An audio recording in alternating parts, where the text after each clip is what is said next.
Hey you guys, welcome back to Heart Breathings. I am so excited because today we are on video number 4 of our How to Plot Your Novel series, and we are going to be talking about how to plot the first half of Act 2. So like I said, welcome back. We are now on video number 4 of my How to Plot Your Novel series. If you are new to this channel or new to this series, I will link the playlist down below for all of the rest of this series where we talked about the overview of story, structure, how to write great characters, and in video number 3, we talked about Act 1. Now we are moving on to the first half of Act 2. Now, Act 2 is really the largest part of your story, and it's twice as long usually as Act 1, sometimes a little bit more than twice as long. And so it's easier in most instances when we're talking about different parts of the story to break it into 2 parts. So today we're going to talk about the first half of Act 2, and next week we will be covering the second half of Act 2. And I know I've mentioned this before, but if you would like a copy of my How to Plot Your Novel workbook that we're going throughout this series, you can get it at my website at heartbreathings.com/plotyournovel. And it is a free download with a resource list for what I would say are my favorite books on plotting, and everything that I'm taking you through, like my process, are things that I have learned from these books. So I highly recommend, because I have read a ton of books on plotting, like just about everything I can get my hands on, except for someone recommended The Plot Whisperer the other day, and I have not read that one. I have read a lot of books on plotting, and the resources that I list in the back of this workbook are really and truly my favorite. And if you don't want to grab the workbook, I also am linking the resources down below in the description box. So please check out these books, because these are the ones I have found that have helped me the most. Like, I think sometimes with plotting, it's just about what clicks, what clicks on that light for you. So anyway, let's get into the elements of the first half of Act 2. So where Act 1 was basically setting up your character, your story world as it is in the very beginning, and introducing the conflict, then you've got, like I said, that inciting event or something that happens there, the first plot point at the end of Act 1, that turns your character's world upside down. They are being sent off to a school. They are finding out that their friend was murdered, and now they've decided to investigate. It might be the first murder actually occurred, and now your detective is somehow being pulled into it, and now they're committed to finding this or solving it. For whatever reason, whatever happens at the last part of Act 1 is what locks your character into the story now for good.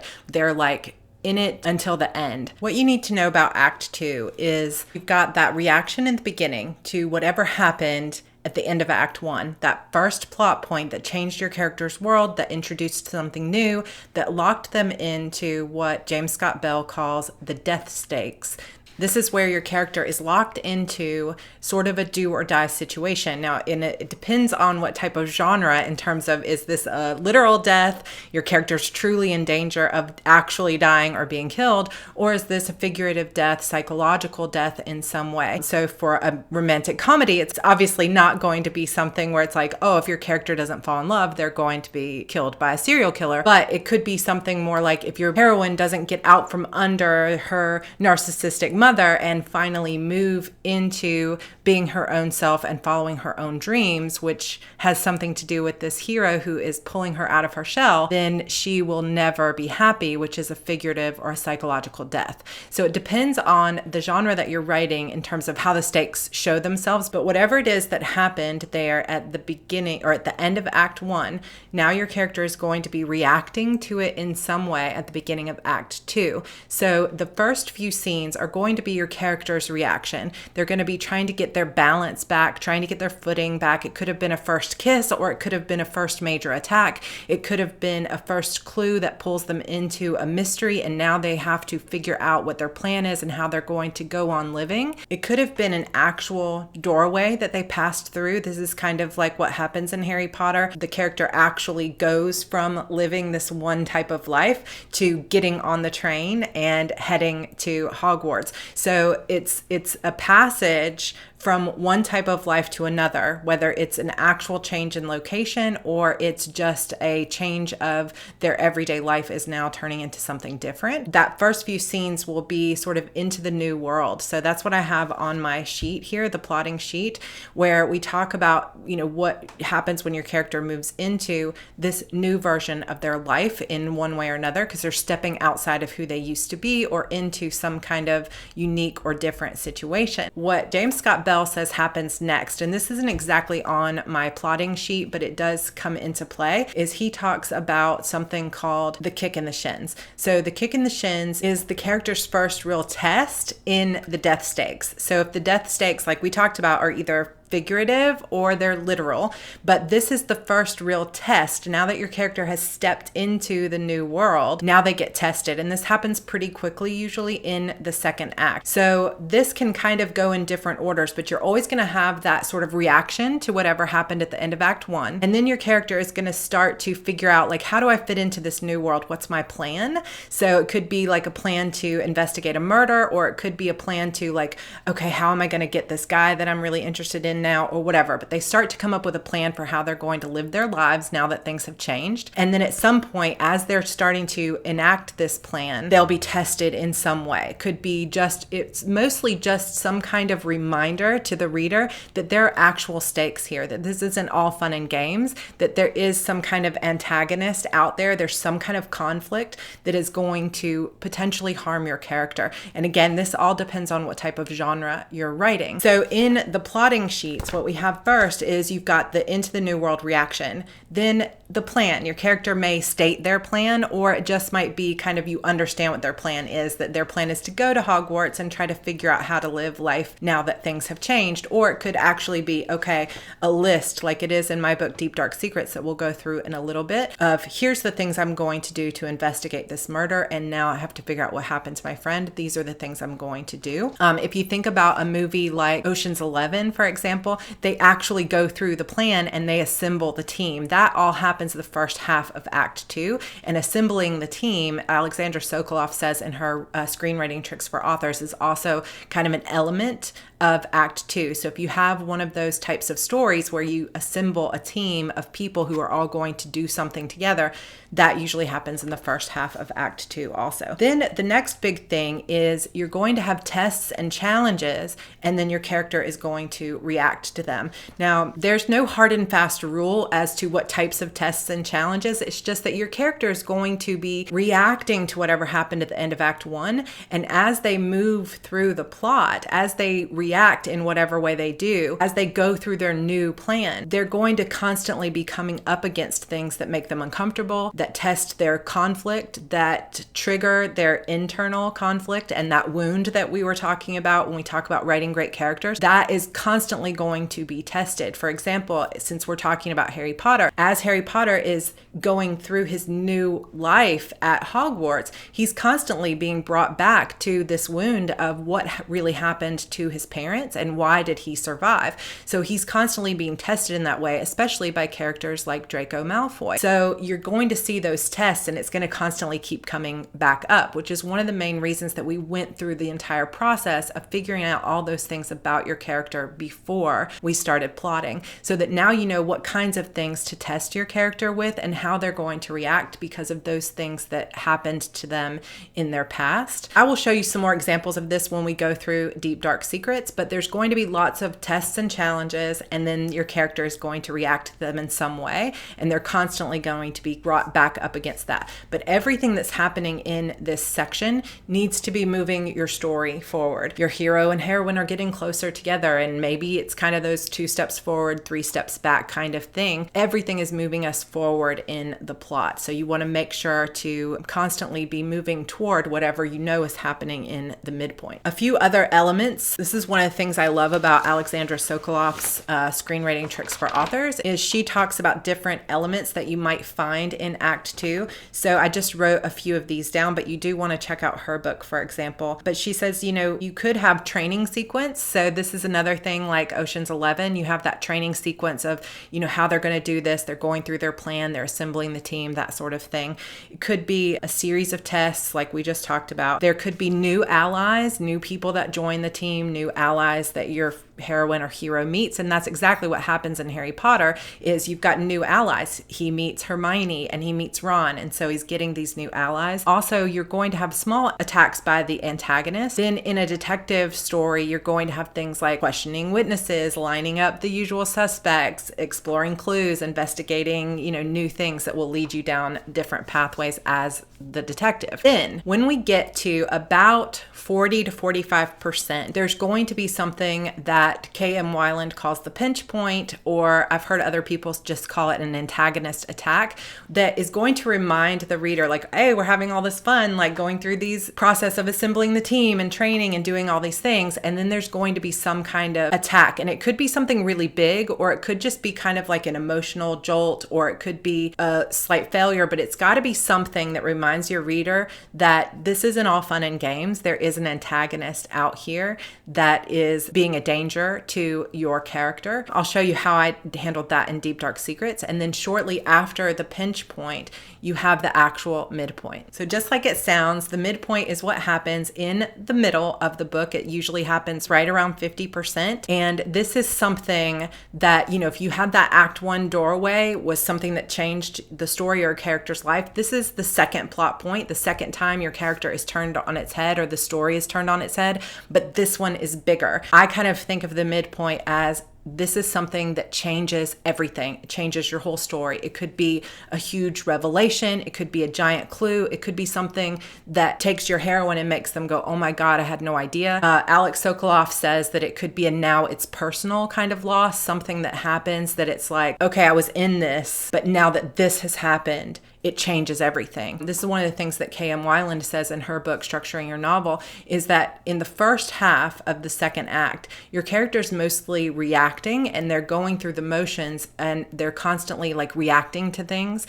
And after what happens in the midpoint, which we'll talk about in the second half of Act 2, your character becomes more proactive and they start to take more control. And that's because of whatever happens here at the midpoint. The midpoint is also something that is sort of what you would call a catalyst for your main characters to change. This is what James Scott Bell in his book, he has two books talking about this. One is Write Your Story from the Middle, or Write Your Novel from the Middle. I always forget the title of that one. And the other one is Superstructure. He talks about how a lot of times you will see what is called a mirror moment here at the midpoint, where your character, it's as if they're looking in a mirror and seeing themselves for the first time. It could be them saying like, oh my God, what have I become? It could be them looking at everything and going, there's no way I'm going to survive this, so I'm going to take as many people down with me as I can, which is kind of like Katniss in the Hunger Games, where she's like, okay, the odds stacked against me are too great, but I am going to fight this battle with all my heart. One of the ways I love to look at it that he said is it's a change or die moment. It's where your character says, if I don't change, I'm going to die. So they're looking right at their death stakes and they're realizing for the first time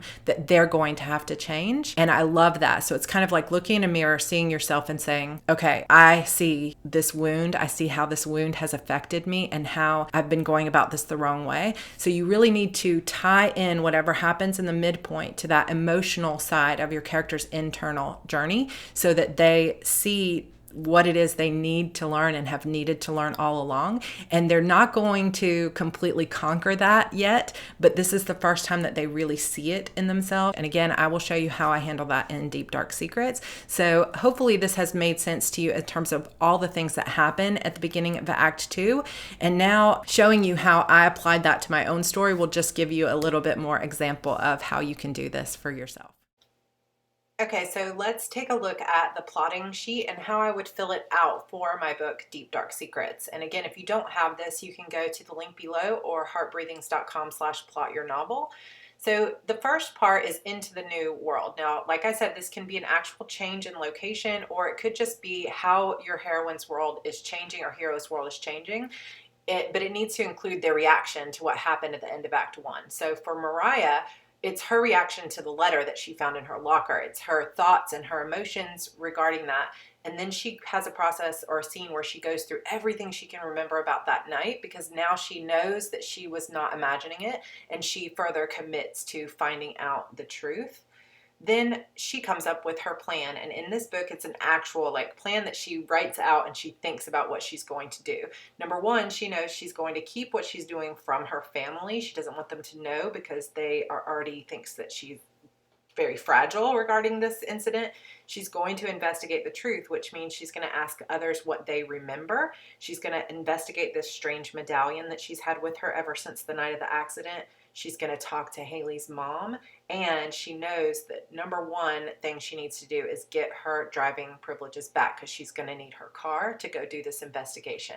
Now we move into the tests and challenges and your character's reaction to those tests and challenges. After she gets her car back, she goes to see Haley's mom. And this is where we have what I was talking about with James Scott Bell, the kick in the shins, where it's the first real test in the death stakes. Now that she's decided she is going to find the truth, she is tested because she goes to Haley's house and finds these strange drawings in the closet, which are drawings that she had drawn herself after a dream, and it scares her. Now she knows that she could be in danger as well. And there's also actually a plant here as well that I mentioned Haley's journal is missing, which will come into the story later on. Another part of her investigation and her tests and challenges is she researches the symbols online. She talks to the coach, which in a mystery for this is kind of a red herring of, is the coach involved somehow? Also, she has a moment where her powers escalate. So Mariah's anger seems to physically harm someone. So now she's got these powers that she can't explain.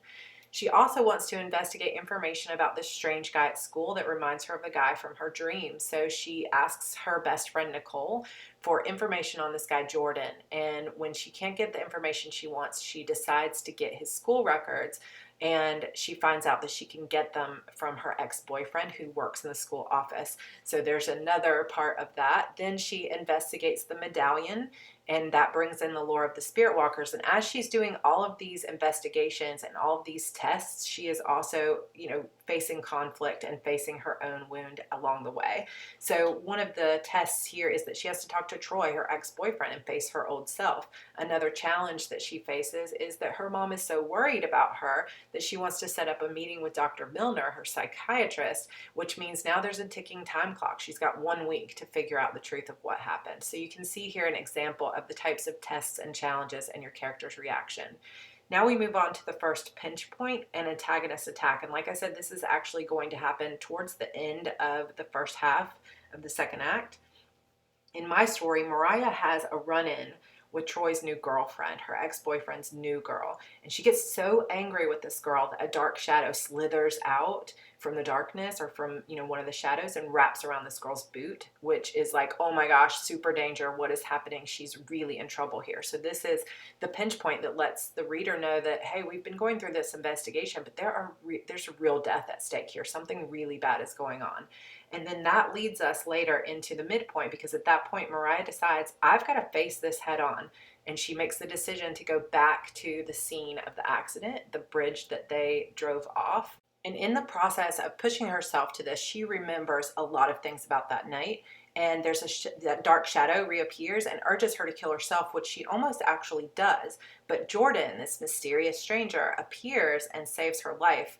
And some of the truth finally comes out that the stranger that night was his brother, who has also been missing for the last year.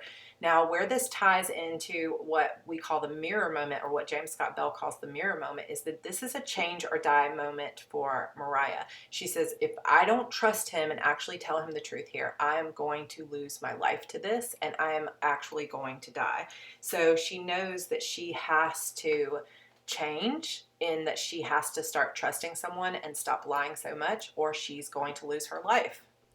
All right, so that is a great look at the elements of the first half of Act 1 and an example of how I followed those things in my book, Deep Dark Secrets. As you can see, the majority of that second act is all of those tests and challenges and the character's reaction. It's the investigation, like when you have a book like Harry Potter, it's exploring the new world and all of the cool things about the School of Wizardry. In mysteries, it's following the clues and investigating. In a romance, it may be more like the first date date and all the things leading up to what in romance is often the case at the midpoint, which is the first time your characters make love. So you've got everything in that first half is the reaction, and then all of these tests and things leading up to what is going to happen at the midpoint. And that is the majority of what happens, those tests and challenges. Then you've got that antagonist attack for the first pinch point that reminds the reader, hey, there are real things at stake here. There is a death at stake. And then you've got that final midpoint, which pretty much changes the whole story or turns it on its head. In the case of Deep Dark Secrets, you've got Mariah finding out that she really was not crazy, that there is something actually going on here. And the guy that she remembers, the guy that handed her this medallion in the river that everybody told her was made up, was actually Jordan's brother. So now she has this very unexpected ally, because she thought maybe Jordan was someone to be afraid of. And now he has become her closest ally. In fact, to the point where she has this moment where she says, if I don't open up to him and change this pattern of lying to everyone and pretending to be someone I'm not, then whatever this dark, mysterious force is going to take my life, because she almost just died. And if it wasn't for him, she would have died, just like her friend Haley. So that's her mirror moment. And now what you'll see in the second half of Act 2 is that she is going to take a more active role in the story. And instead of just reacting to everything she's finding out, she is actually going to try to take control of the story and truly get to the bottom of what's happening and actually try to save herself. So you'll see how that goes on in the first half, or in the second half of Act 2. I sincerely hope this has helped you. If you have any other points that you have found that helped you with the first half of Act 2, please add those in the comments. We would love to hear about them. If you have any other book suggestions that have helped you with plot, like someone mentioned The Plot Whisperer, I've heard a few others. If you have some that I have not mentioned that you really enjoyed, please go ahead and mention those below. That is it for our look at the first half of Act 2. I sincerely hope you enjoyed this and found it helpful. If you did, I hope that you'll join us again next week as we go into the second half of Act 2 and the rest of this plotting series over the next few weeks. I hope that you will subscribe to this channel and hit that like button, hit the notification bell so that you'll be notified whenever a new video goes up from me. And I will see you guys in my next video. Bye.